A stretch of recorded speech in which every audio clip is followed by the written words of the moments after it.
Looks like everybody's gathered here. You're here to kick off a campaign for somebody who's pretty extraordinary as a leader, and extraordinary in Fort Wayne and Allen County and Whitley County history.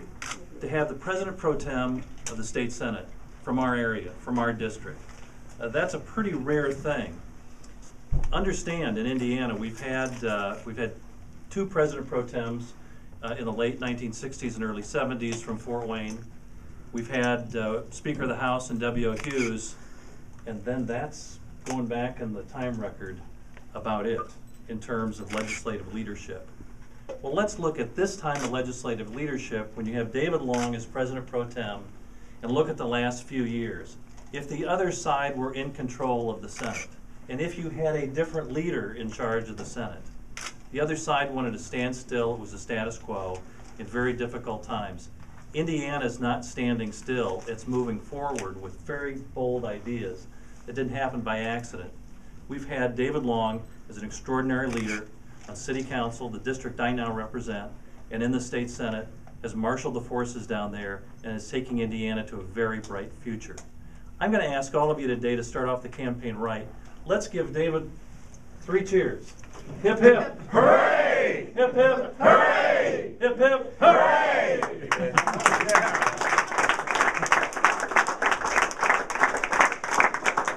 Thank you very much, guys. And thanks all for being here. Mitch, thank you for that very kind introduction. I appreciate it very much, and for sending out an email to help get people here. I also want to thank a couple other people. Lynn Reeser, Lynn is out here somewhere, and I know you'll find, there she is in the back, from Avoid Trails, and now the Realtor Extraordinaire. Kathy Humbarger, and Kathy, are you here? So there you are. Thank you for Young County Right to Life, and a dear friend. Thank you, Kathy, for being here. And my Steve Shine, our chairman, who's here. Stephen, thank you. I know this man has a busy life, and for him to step out of that and come over and take a few minutes here, I appreciate it. I know, and it means a lot to have you here. And thank you for sending your email. And back in the table, you all met Mary Ann Hamilton, who's my mother-in-law, and she's. Thank you all for helping get people here today, each of you. When I started this job about 16 years ago, and you can look around, there's a lot of retro stuff here. You can see the signs. The very first sign 25 years ago is this Long for City Council sign, which was pretty crude. Mitch and I were laughing about it. He had a star in his first campaign sign too. So that was really cool at the time, okay? And the next City Council, and then this was 1996, the first attempt, and we dusted it off. My wife Melissa taped it back together and glued it up and all that. That's the next sign. And the modern look, the only thing we have is that sign outside, and that's actually what our campaign stuff looks like today. And John Ferguson is somewhere in here, whose company is doing all our advertising. So thank you, John, for getting that done. And when I started this 16 years ago with this banner and a few other things and some great volunteers, I said I really did want to make sure that when I left the job that I'd done everything I could to make sure that Indiana was a better place than when I arrived. And I think so far, so good. I'm not very good at tooting my own horn. I don't like to brag a lot about what we've done, but I do think sometimes it's important to tell people, or remind people what you have done, the things you've accomplished in this road. It's been 16 years. And there's been some legislation. The President of the Senate doesn't carry legislation. That's the rule, so I know. But before I became President, I did have a few bills, and a few of them I'm kind of proud of, and I'll remind you, those of you, what they might have been. First of all, I rewrote the state's annexation laws back in 1998. It was a very interesting battle, but basically so that property owners and taxpayers had a fair shake in the discussion. Whether you're for or against annexation, I think we all agree that our laws ought to be fair and balanced. And the changes we put in the laws made it a more pro-property owner, as I am wont to be, type of law, and I think it's proved to be a very fair law now in the state. And I'm proud of that. I wrote the sex offender registry law, which forces convicted sex offenders to register and to have their names placed on the internet so we know where they are living. And we know just from some tragedies that have happened recently how important that is for us to know that. We need to know who's living amongst us, who's around our kids. And that law has been very successful. I authored that, and I'm proud of that as well. I wrote the Do Not Call law. Seems a little one of the first in the nation, protected us from all those lovely telemarketing calls that we always get.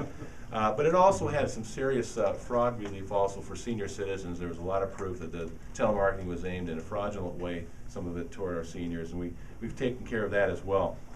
I wrote the Military Family Relief Fund bill, which to this date has raised over $1 million for the support of our Hoosier military families. So when one of their loved ones is away fighting to protect our freedoms, so often they run short of money. They can't pay all their bills. It's a tough time for them. And we now take care of our Hoosier military families, and that bill has done a lot to do that. I'm very proud of that bill as well. But since I've become president of the Senate, there's been a few things that have been accomplished too, and Mitch was kind of alluding to that, and I'll quickly run through them. We passed the most historic property tax reform law in the history of this country, and which has caused Indiana to have among the lowest, if not the lowest, property taxes in America today. And it's basically calmed down and stabilized the property taxes, which were out of control in this state prior to that. We're proud of that. We passed telecommunications reform. That doesn't sound too sexy, but it has caused billions of dollars of investment to come to Indiana and place the broadband in place for us, which we didn't have before, which is critical to our future economic health and growth. And we went from the back of the pack in states to the leader in the country in telecommunications reform. We passed an historic ethics reform law just recently that has made our legislature more open and accountable to the public, but has also made Indiana state government among the most transparent and responsive to its citizens in the nation. Today we're one of the leading right-to-life states in the nation. So, it proves for all those out there who think that the Republicans focus only on one thing or another that you can be supportive of jobs, you can be very, very supportive of economic development, and you can still deal with the important social and moral issues of the day as well. You can do all of that, and we've done that in Indiana. We're proud of it. We passed education reform that has made Indiana the leading education reform state in the United States of America today. And what does that mean? Well, we did it for K through 12 education. In the process, we've made our schools more accountable to the taxpayers and most importantly to the parents. We now pay our best teachers more, and we have given our poorest families true choice that they never had before in finding the best school for their children, where they think it's most important for them to go to school. Now they can afford to have an opportunity, like so many of us do. We're putting our kids first, really, I think, more than ever before, all with the goal of providing them with the best possible education so they can have the best possible opportunity to succeed in the future. And I'm very proud of that. And last but not least, we've passed right to work, which I believe will bring many new good-paying jobs.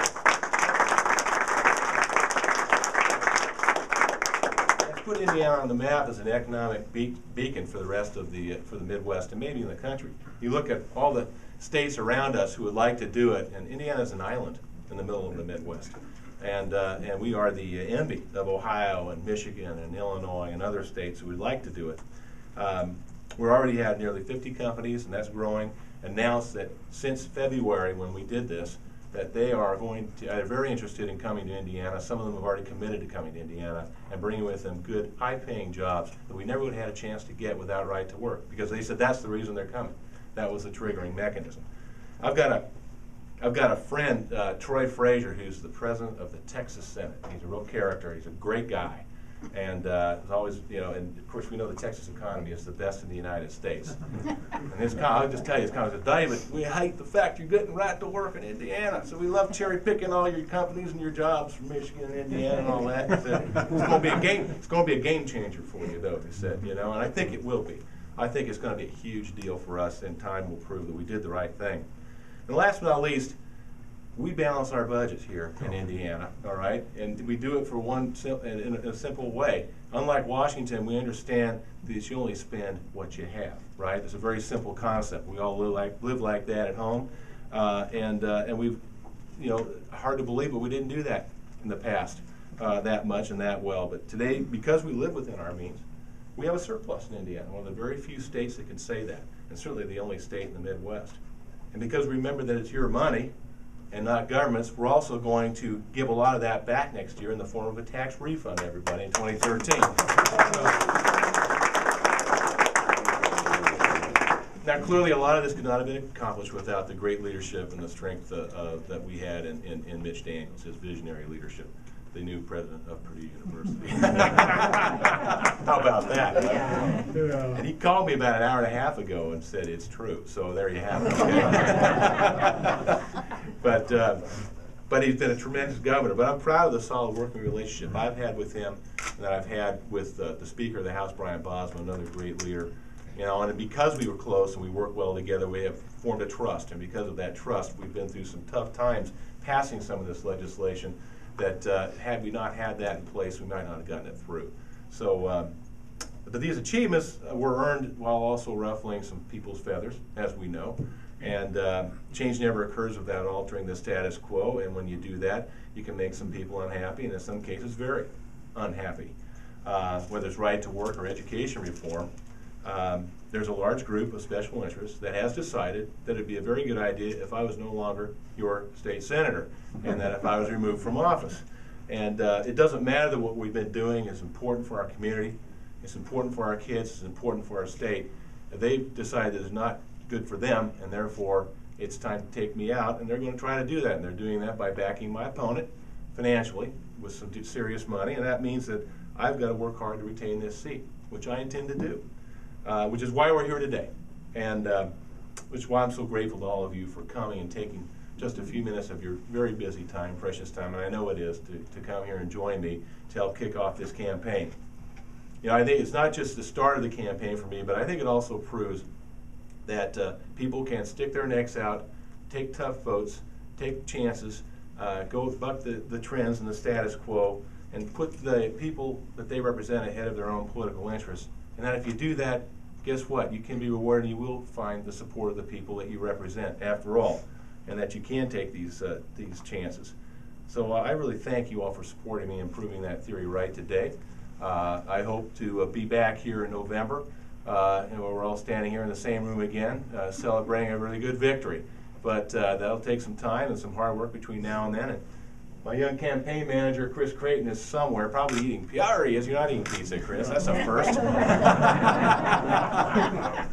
Chris was the campaign manager of Senator Sue Glick, who was right there. He's a good friend of ours from LaGrange. I know Senator Cruz is here as well. Somewhere. There he is, right next to her. Perfect. Okay. And Kathy Hewer, our state representative, represents this area as well as Whitley County. Thank you all for being here, each of you, and I appreciate it very much. You have no idea. Thanks for being here.